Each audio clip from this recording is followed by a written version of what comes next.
Terima kasih diucapkan kepada Saudari Nur Syafiqah binti Mama atas ucapan yang telah pun disampaikan sebentar tadi. Baiklah, sebelum kita beralih kepada agenda yang seterusnya iaitu sesi perkongsian, saya akan menjelaskan sedikit tentang perjalanan program pada malam ini. Sebentar sahaja lagi, program akan dimulakan dengan sesi perkongsian daripada alumni Universiti Utara Malaysia, Saudari Nur Izzati binti Harizan berkaitan tajuk Survival Talk. Diteruskan pula dengan perkongsian daripada Encik Hairil Sahazwan bin Muhammad Hasnin berkaitan tajuk Emotional Management, diikuti pula dengan sesi soal jawab bersama peserta dan juga Kahoot Games. Baiklah, selesai penjelasan perjalanan program. Sekarang saya perkenalkan tetamu jemputan kita pada malam ini. Untuk slot yang pertama iaitu Survival Talk yang akan disampaikan oleh Saudari Nur Izzati binti Harizan. Beliau merupakan alumni Universiti Utara Malaysia yang juga mengambil jurusan Bachelor of Counselling. Beliau sekarang bertugas sebagai Customer Service Agent di Maju Healthcare Sdn Bhd. Oleh itu, tanpa membuang masa, saya menjemput yang berusaha Saudari Nur Izzati binti Harizan untuk slot yang pertama, Survival Talk. Dengan segala hormatnya dipersilakan. Okay, terima kasih diucapkan kepada moderator kita pada hari ini. Saya nak double check balik. Dengar tak suara saya?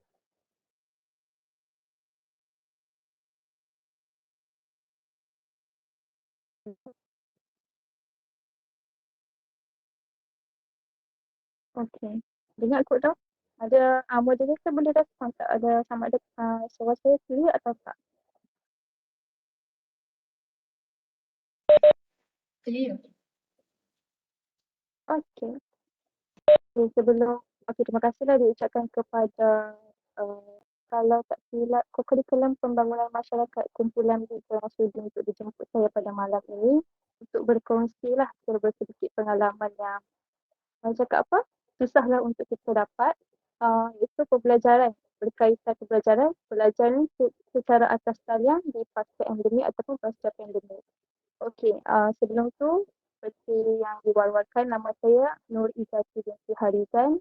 Saya telah bergraduasi dalam jurusan Ijazah Sarjana Muda Kaunseling pada tahun 2019 hingga 2021 dan sekarang sedang berkhidmat di salah sebuah syarikat ataupun anak syarikat Maju Group iaitu Maju Healthcare Cawangan Langkawi iaitu pusat saringan COVID. Dalam lebih kurang 6 bulan macam tu. Okey. Slide seterusnya. Okey, dekat sini boleh tak kalau saya tak kenal pasti sama ada dalam katanya webinar ni kumpulan belajar dari semester berapa ke semester berapa ataupun memang umum.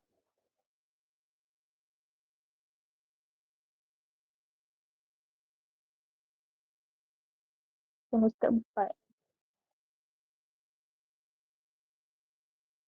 semester 2, semester 4. Okey, so kebanyakannya semester 2 ataupun semester 4. So saya confirm lah, tak adalah final year kan dekat sini. Kalau final year saya tak ajak sekali lah dia bagi talk, bagi share pengalaman kan. Okey, so saya nak share dulu lah pengalaman saya waktu uh, cakap apa? Waktu saya menjadi pelajar tahun akhir ketika COVID-19 pertama yang melanda di Malaysia itu tahun saya SEM 7 dan SEM 8. Itu pada ketika itu saya sedang menjalani praktikal. So untuk pengetahuan semua, kaunseling ni kita ada 2 kali praktikal. So kaunseling praktikal dalam UUM dengan praktikal luar UUM. So, waktu tu saya ni kena praktikal dalam UUM. So maksudnya kita kena balik ke kampus lah kan. Tapi tarikh untuk balik ke kampus tu ditunda disebabkan oleh COVID-19. Tak silap saya lebih kurang berapa bulan lah. Dah lepas mid-term baru saya boleh balik ke kampus lah waktu tu. So, of course lah perasaan waktu tu perasaan cakap apa pengalaman yang baru. Saya tak tahu nak adapt diri macam mana. Even kawan-kawan saya tu waktu tu memang kita macam saya tanya-tanya sama ada lepas ni kita kena balik kampus ke atau tak. So perasaan waktu tu ada gembira, ada berdebar, ada takut, ada yang cakap kata apa, yakinlah dengan diri sendiri. So dekat sini, fizikal dan mental kita sebagai seorang pelajar tu kena kuat. Terutamanya waktu fizikal dan mental. Okey, yang pertama untuk fizikal. Tubuh badan kita kena bersedia. Sama ada kita nak, tak kisahlah kamu nak belajar di dalam kampus ataupun di luar kampus. Saya yakin sekarang kebanyakannya sekarang pelajar dah balik ke kampus. Betul tak? Ada yang mungkin sebab saya dikabarkan pelajar dah ada kelas fizikal kan, dan campuran fizikal dengan online, betul tak? Okay, so pelajar yang ada di dalam kampus, make sure mental kamu sihat, make sure tubuh badan kamu sihat. Dan persediaan untuk belajar sama ada dari segi alat tulis ataupun persediaan dari segi bahan-bahan untuk assignment tu perlulah cukup lengkap.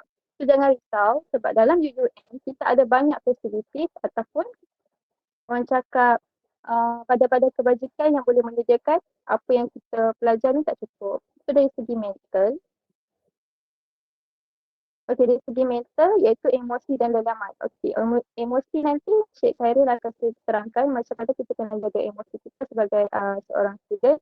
Dari segi dalaman pula, make sure kita punya macam cakap apa, motivasi diri tu kena kuat. Nanti kita apa tu motivasi. Okay, next, terusnya.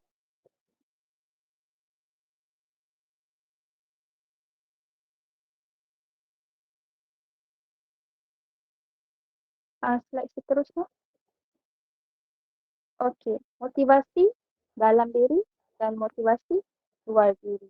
Okey, saya share lah pengalaman saya waktu saya pertama kali balik ke UUM selepas lebih kurang beberapa, saya ingat saya tak sure, tapi waktu dalam COVID lah. Saya praktikal di dalam pusat alumni UUM waktu tu. Bulan 8 kalau tak silap saya. Waktu tu kita cakap benar cerita motivasi memang tengah down. Sebabnya kita tak boleh nak buat sesi counselling secara depan-depan, kena buat online, semua atas sekali yang waktu tu. So, uh, semasa praktikal dalam UUM, motivasi dalam diri waktu tu saya cuma ingat yang pertama saya kena kuat. Sebabnya kita dah final year tapi dalam cakap apa, terjebak dengan situasi berkenaan, so nak ke tak nak kita kena teruskan, kena habiskan. So, motivasi luar pula saya ingat macam biasalah kita kena ingat kita punya parents, kita punya adik-beradik yang lain ataupun kawan-kawan kita yang sentiasa support kita. So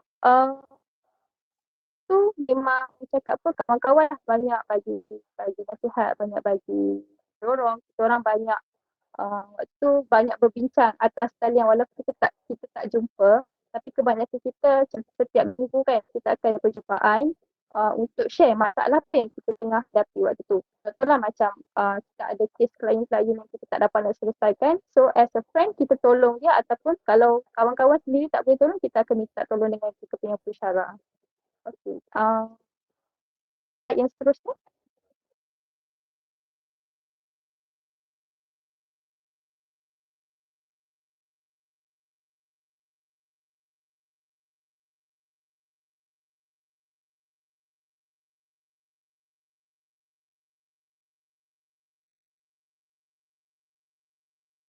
Okay. So as a student, terutama student semester 1, semester 2, semester 3, saya yakin dan pasti kamu sekarang dalam keadaan yang macam cakap apa, tak tahu arah mana kita nak pilih. Bila terutama sekali yang baru balik daripada kampus, yang pertama kali menjejakkan kaki kampus, dia tak tahu macam mana nak bawa diri. Sama je kita sama dulu. Walaupun dulu tak waktu saya semester 1, semester 2, waktu tu tak ada lagi COVID. Tapi kita masih lagi dalam keadaan apa yang aku nak kena buat. Okey, yang pertama sekali saya nak share. Pertama-tama sekali make sure kita kena pilih teman yang kena dengan soul kita. Okey, ini salah satu yang saya cakap agak saya cakap apa, agak penting lah sebab saya telah melakukan salah satu yang pilih teman baik ni, pilih teman rapat yang saya tak buat benda tu. Sebabnya saya sejujurnya waktu saya pertama kali menjejakkan kaki kelas tu saya introvert waktu tu. So saya agak susah untuk mencari rakan-rakan ataupun satu kawan yang satu course. Walaupun kita masuk kelas, tapi kita macam, aku malu lah, aku malu. Tapi waktu tu, itu salah saya lah. So, saya nak nasihatkan dekat adik-adik, make sure, please sangat, jangan salah pilih kawan. Kalau kamu salah pilih kawan, sampai ke akhir SEM lah kamu akan jadi macam dia. Sebab kawan ni salah satu, orang cakap apa, sumber yang berpengaruh berat lah dekat ikut